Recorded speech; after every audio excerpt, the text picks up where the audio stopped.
నువ్వు ఎలా చెప్తుంది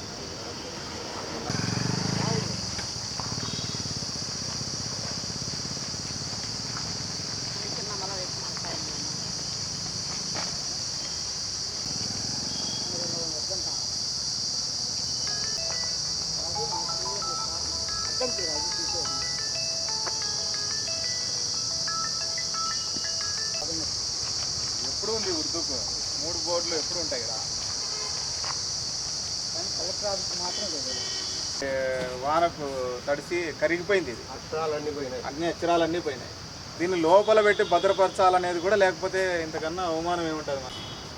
ఇవి మళ్ళీ దొరికేటివి కూడా కాదు. వీళ్ళకి మాత్రం జ్ఞానం లేదు. ఒక పెద్ద శాసనం, ఏ శాసనం అని చెప్పడానికి కూడా ఇప్పుడు లేకుండా పోతుంది.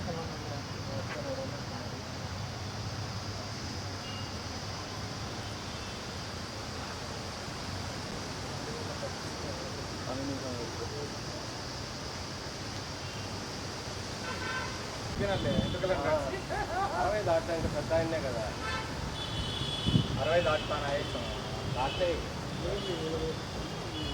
ఇదంతా చూడ కరిగిపోతుంది. నా ఈ బొమ్మలు కూడా నీళ్ళు పెడతాయి. ఇవన్నీ నీళ్ళు ఎవరో అగ్గి పెట్టినారు దీనికి. మళ్ళా ఎవరో తాగి అగ్గి దిగినట్టున్నారు.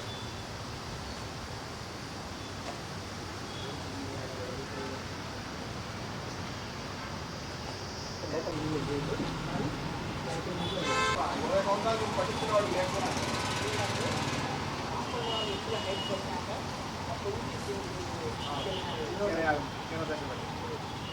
లోపలికి వెళ్ళినా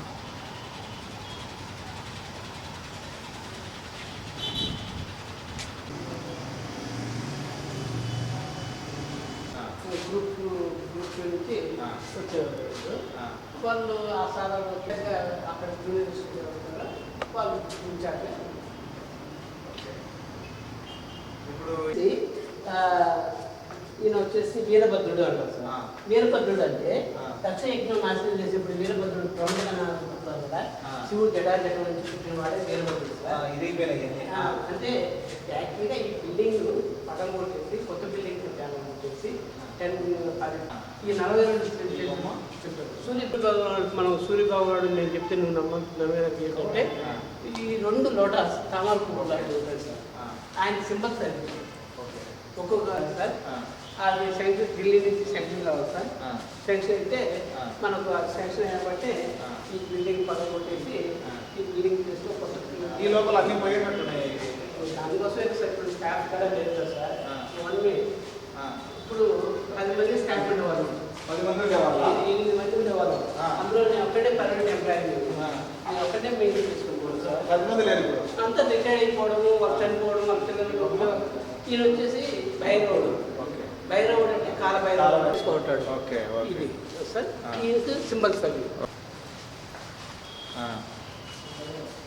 మీరు నేను అనేది ఏమంటే మనం కట్టే లోపల ఇవన్నీ పోతే మళ్ళీ ఎవరికి చెప్తాం. అందుకే భద్రపడుతున్నాను నేను, నన్ను కాపాడాలి. నేను ఒక్కరిని పెట్టినారు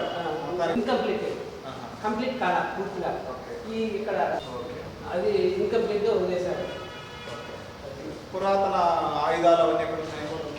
1972లో ఈ యొక్క మ్యూజియానికి ఫౌండేషన్ స్టోర్ చేసి 1982లో ఈ మ్యూజియం కట్టాను. ఈ మ్యూజియం కట్టేటప్పుడు 82లో ఓపెనింగ్ కొన్న దాతలు అడిగితే వాళ్ళు ఏం చేశారంటే మార్వాడి స్టేట్లు దీనికి డొనేషన్ ఇచ్చారు. అప్పట్లో ఒక 2 నామం ఈ 6 లక్షలు ఇలా పౌర కాలంలో ఇలా తెలుగు దిగేసాం. ఇది ఏమి జైన్ చాముఖి అంటారు. జైన్ మహావీరుడి విగ్రహం ఇది. ఇది పిల్లర్స్ ఉన్నాయి కదా, పిల్లర్స్ లో మిడిల్ భాగం. ఈయన మహావీరుడు అంటే ఈయనకు వాహనం డిక్లేర్ చేశారు. ఇవన్నీ ఇట్లా పోయింది, అన్ని పోయినాయి సార్. అది కూడా సెంక్షన్ అయిపోతే ఇదే అంతా పడిపోతుంది. అందుకోసమే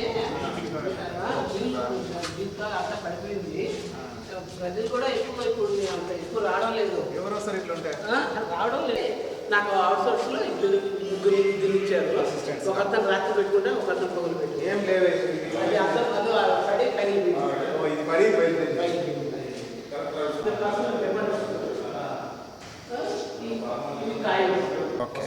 ఎందుకంటే సెక్యూరిటీ ప్రాబ్లం కూడా దానికోసం దాన్ని నడుస్తుంది. నవాబు కాలంలో ఉపయోగించిన కత్తులు వచ్చేసి కెమికల్స్ ట్రీట్మెంట్ ఇస్తాం మేము. మళ్ళీ చేస్తారా? కెమికల్స్ ట్రీట్మెంట్ ఇచ్చి దాన్ని మళ్ళీ శుభ్రపరుస్తాము. అది కెమికల్స్ ట్రీట్మెంట్ ఇచ్చినప్పుడు బాగా నీట్గా వచ్చేస్తారు సార్. ఇయ్యనా ఉండేది మొత్తం ఆయుధాలు? ఇవే సార్ ఉండేది. చాలా ఉన్నాయి ఇంత ముందు. కొన్ని కత్తులు మనకు హైదరాబాద్ నుంచి వచ్చాయి. వాటిని కొన్ని హైదరాబాద్ వాళ్ళకి తెలంగాణ వచ్చి హ్యాండ్ ఆఫ్ చేసాం. మళ్ళీ వెనక్కి ఇచ్చినారా? ఏం మన మ్యూజియంలో ఉండకూడదు అంటున్నా? అంటే అట్లే సార్, వాళ్ళే కదా ఇవి. అవును, వాళ్ళే అయినా మ్యూజియంలోనే కదా ఉండింది. వాళ్ళ మ్యూజియంలో పెట్టుకోవాలంటారు వాళ్ళ మ్యూజియం. సార్ ఇవి వచ్చేసి నందలూరు ఉంది కదా, మన నందలూరు దగ్గర బాహుదా నది పక్కన బుద్ధిస్ట్ సైట్ అనేది ఒకటి ఉంది. బుద్ధ మతం సంబంధించిన బుద్ధుని స్తూపాలు. ఆ స్తూపాలలో బయటపడి 1976లో త్రోకాలు చేసినప్పుడు అందులో బయటపడినవి ఇవన్నీ మట్టి పాత్రలు. ఇది సింగిల్ బ్రిక్స్ అప్పట్లోదే సార్. ఇలాంటి చుట్టూతో కట్టిన కట్టడాలు ఆడ అది సార్. ఇవి రాతి పనిముట్లు. ఇవి జంతువులు వేటాడడానికి దగ్గర గుడ్డు వీరేశ్వరం దగ్గర మనకు కొన్ని దొరికాయి. అలాగే పులివెందుల తాలూకా పార్లపల్లి అనే గ్రామంలో కుందేటి చెల్లోపల్లి అని ఒక విలేజ్ ఉంది. ఆ కుందేటి చెల్లోపల్లిలో ఆది మానవుడు సంచరించిన కేవ్ అంటే గృహ ఆ గృహ బయటపడింది. ఆ గృహలో కూడా లోపల పోతే ఆది మానవుడు ఉపయోగించిన కత్తులు, ఆది మానవుడు ఉపయోగించిన పనిముట్లు. పాములు గిములు రావు ఏమైనా చెత్త గడ్డి మనిషిన దాకా కలెక్టర్ ఆఫీసా ఇదేమన్నా? ఈ వాన కలిసినాయి. పాములు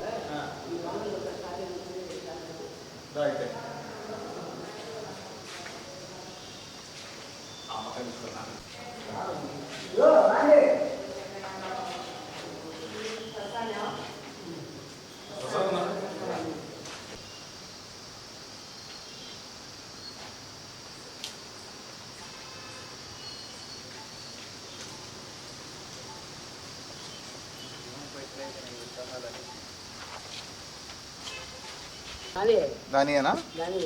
ఎక్కడ ఏముండాలనో అది కరెక్ట్ పీసులు దొరకలేదు సార్. దానికి సరైన పీసులు దొరకలేదు. పోయినాయా? అంటే మనం విగ్రహం తెచ్చిన కాడే, ఆ విగ్రహం తెచ్చిన విలేజ్ కాడనే అయ్యా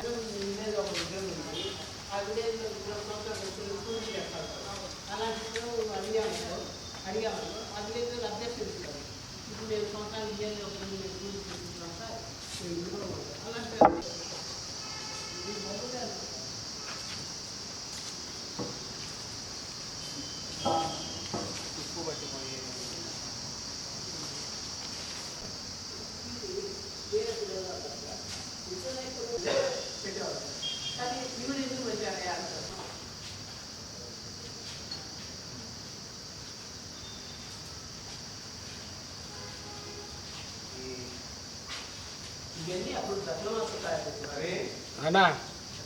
ఈసారి 7-8 కోట్లతో రెజర్వేషన్ చేసినారు.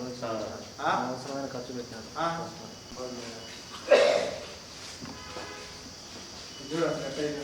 మున్సిపల్ కమిషనర్ ఇండ్లు ఎంత ఖర్చు పెట్టింది? మా కోట్లు అది 10-15 కోట్లు పెట్టి కట్టినారు ఇంట్లో.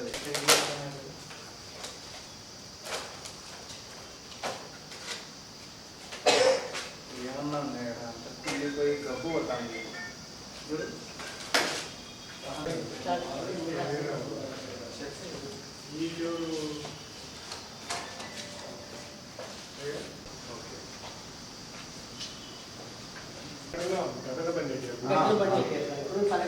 మ్యూజియం అంటేనే ఎక్కడెక్కడియో తెచ్చి ఒక చోట చేర్చి అందరికి చూపించడం. పూజలు జరగలేదు మ్యూజియాల్లో.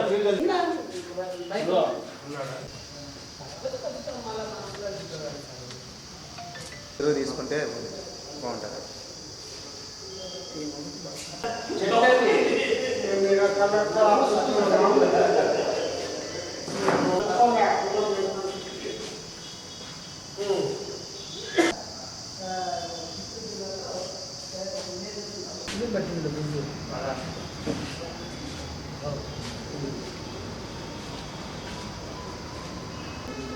ఇది ఎత్తితే ఇరిగిపోయింది. విష్ణు సార్ ఆ అది ఇరిగిపోయింది. దశావతారాలు ఇస్తారు కదా సార్, విష్ణు దశావతారాలు, మత్స్యావతారము, కూర్మావతారము, వరాహావతారం.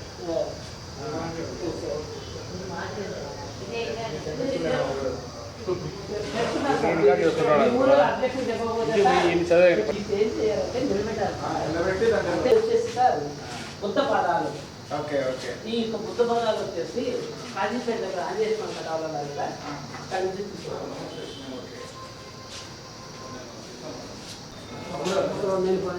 మార్వారు ఉంది కదా, ఆ ఓల్డ్ మార్వారు ఖాళీ చేసినప్పుడు ఆ విలేజ్ నుంచి తీసుకొచ్చారు సార్. ఇది 1 minute. ఇది వచ్చేసి కన్నికా పరమేశ్వర స్వామి, ఈయన వచ్చేసి కోదండరామ స్వామి, ఆంజనేయ స్వామి. ఈయనకి కన్నికా పరమేశ్వరి ఖాళీ చేసేపాటిని ఆ విలేజ్ వాళ్ళు దీన్ని లేపి, ఈ విగ్రహం లేపి వెండి నాణ్యాలు అవన్నీ దోచుకొని వేస్తారు.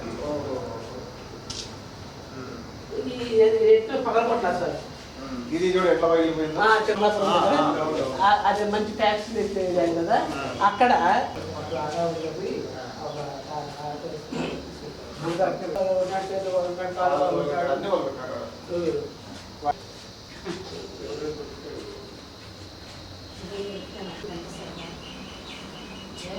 అదే బ్యాక్గ్రౌండ్ ఆడ నిలబడుకోమంటే అది నిలబడుకుంటాం చూడ కాదు కదా కెమెరా తీసేది.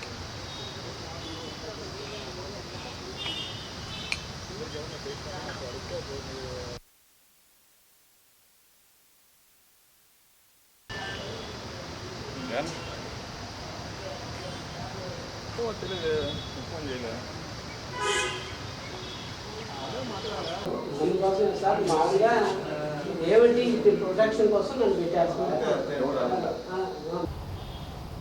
కడప జిల్లాలో చాలా చరిత్ర ఉన్న మ్యూజియం భగవాన్ మ్యూజియం. ఇది విజయవాడ తర్వాత ఇక్కడనే మంచి మ్యూజియం ఉంది. 1982లో ఈ మ్యూజియాన్ని ప్రారంభించడం జరిగింది. వందలాది మంది పిల్లలకి విజ్ఞానాన్ని, వారసత్వ సంపదని పరిచయం చేసినటువంటి గొప్ప మ్యూజియం ఇది. ఆశ్చర్యం ఏమిటంటే జాతి వారసత్వ సంపదని, సాంస్కృతిక వారసత్వాన్ని కాపాడాల్సిన, కొనసాగించాల్సిన ప్రభుత్వాలు లేకపోతే జిల్లా స్థాయిలో ఉన్నటువంటి యంత్రాంగాలు ఎంతో బాధ్యతారాహిత్యంగా పనిచేస్తున్నాయని చెప్పడానికి ఈ మ్యూజియం నిలువెత్తు నిదర్శనంగా, సాక్ష్యంగా కనబడుతుందని నేను చెప్పదలుచుకున్నాను. అంతకన్నా అవమానం ఏమిటంటే ఈ జిల్లావాసి ముఖ్యమంత్రిగా 5 ఏళ్ళు పనిచేసి ఈ జిల్లాలో ఉన్న ప్రజాప్రతినిధులంతా కొమ్ములు తిరిగిన మొనగాళ్ళమని తిరుక్కుంటూ ఉండి, ఇక్కడే ఒక ఉప ముఖ్యమంత్రి, ఇక్కడే ఒక ఎంపీ, ఇక్కడే ఒక మేయర్, ఇక్కడే ఒక జిల్లా పరిషత్ చైర్మన్, ఇక్కడే ఒక ఎమ్మెల్యేలు, ఎంపీలు అందరూ ఉన్నటువంటి జిల్లా కేంద్రంలో ఈ మ్యూజియం గత 10 సంవత్సరాలుగా మూతబడి ఉంది అని అంటేనే వీళ్ళందరూ సిగ్గుతో తల వంచుకోవాలని చెప్పి నేను చెప్పదలుచుకున్నాను. ఇదేది రాజకీయపరమైన లాభాలు తెచ్చిపెట్టేటువంటి కార్యక్రమం కాదు కాబట్టి వాళ్ళు ఎవరు దీన్ని పట్టించుకున్న పాపాన పోలేదు. జిల్లా స్థాయి అధికారులు, జిల్లా కలెక్టర్ ఆఫీస్లో, కలెక్టర్ ఆఫీస్ ప్రెమిసెస్లో ఉంది ఇది. కలెక్టర్ కూడా పట్టించుకోకపోవడం అన్నది నాకు తెలిసి 10 ఏళ్లలో 4 కలెక్టర్లు వచ్చారు, 4 జేసీలు వచ్చినారు, అనేక మంది జిల్లా స్థాయి అధికారులు వచ్చినారు, రాష్ట్ర స్థాయి అధికారులు వచ్చినారు. వారికి ఎవ్వరికీ పట్టలేదు అంటే ఇది తల్లి లేని బిడ్డలాగా మారిపోయినటువంటి పరిస్థితి ఉంది. కడప జిల్లాలో ఏది ఉన్నా కూడా అది ఎవరికి పట్టని పరిస్థితికి పోయినాయి. ఆ రకంగానే ఈ మ్యూజియం కూడా పోయింది. ఎంతో విలువైన సంపద అంతా కూడా చిన్నాభిన్నం అయిపోతూ ఉన్నది, తుప్పుపట్టిపోతూ ఉన్నది, బిల్డింగ్ పడిపోయే దశకు వచ్చింది. చాలా వారసత్వ సంపద అంతా ఉన్నది, శాసనాలు ఉన్నాయి. ఈ శాసనాలన్నీ కూడా ఎండకు ఎండి, వానకు తడిసి, కరిగిపోయి అందులో ఏముందో కూడా డీకోడ్ చేయడానికి కూడా లేని పరిస్థితులు సృష్టించబడుతున్నాయి. అవి మరింత ప్రమాదకరమైన స్థితికి పోతా ఉన్నది. మనం ఎక్కడి నుంచి వచ్చినాము, ఏం చేయబోతున్నాం అనేది చెప్పలేని పరిస్థితికి ఈ మ్యూజియాన్ని తీసుకుపోతున్నారు. అందుకని రాయలసీమ కమ్యూనిస్ట్ పార్టీ డిమాండ్ చేస్తున్నది, ఇది విజ్ఞానాన్ని, ఇది సంపదని, ఇది జాతి సమున్నతమైనటువంటి వారసత్వాన్ని కొనసాగించడానికి పనికొచ్చేటువంటి ఒక చారిత్రక సంపద ఇది. దీన్ని కాపాడాల్సిన బాధ్యత ప్రభుత్వం మీద ఉన్నది. దీన్ని పట్టించుకోవాల్సినటువంటి అవసరం ప్రజాప్రతినిధులకు ఉంది. మీరు మీ బాధ్యతని గుర్తెరిగి దీని మీద చర్యలు తీసుకోవాలని చెప్పి డిమాండ్ చేస్తున్నాం. తక్షణమే ఇక్కడ ఒక ఆధునికమైనటువంటి మ్యూజియం నిర్మాణం చేసి దాంట్లో దాన్ని విస్తృతి చేసి కావాల్సిన ఏర్పాట్లు చేయాలని చెప్పి చెప్పదలుచుకున్నాం. అన్ని రకాలుగా దెబ్బతిన్నటువంటి మ్యూజియాన్ని పునరుద్ధరించాలని చెప్పి డిమాండ్ చేస్తూ ఉన్నాం. ఈ జిల్లాలో దొరికిన ఈ జిల్లాలో దొరికిన చాలా ఎక్కడెక్కడో పడి ఉన్నాయి, అవన్నీ కూడా తుప్పుపట్టిపోయే పరిస్థితి ఉంది. అవన్నింటిని భద్రపరచడానికి ఇక్కడ ఒక మ్యూజియం ఉంది, దీని చుట్టుపక్కల కూడా పడేసినారు తెచ్చి. దీనివల్ల ఏం ఉపయోగం? అందుకని జిల్లాలో ఉండేటువంటి అన్నింటినీ తెచ్చి భద్రపరచాల్సినటువంటి అవసరం ఉంది. ఇక్కడ ఉన్న వాటిని కూడా లోపల పెట్టి కనీసం భద్రపరిచేటువంటి చర్యలు చేపట్టాలని చెప్పి కోరుతా ఉన్నాం. ఆశ్చర్యం వేస్తుంది, ఇక్కడ CUDDAPH కడప అని ఉంది, ఇంకా KADAPA అయిపోయి చాలా కాలం అయిపోయింది, గజిట్ అయిపోయింది, అన్ని దాంట్లో అదే ఉంది. రైల్వేలోను లేకపోతే దేశవ్యాప్తంగా ఇంటర్నేషనల్గా కడప పేరు ఈరోజు KADAPA వస్తూ ఉంది, కానీ ఇక్కడ మాత్రం CUDDAPH ఉంది. కాబట్టి దాన్ని కూడా మార్చాలని చెప్పి కోరుతా ఉన్నాం.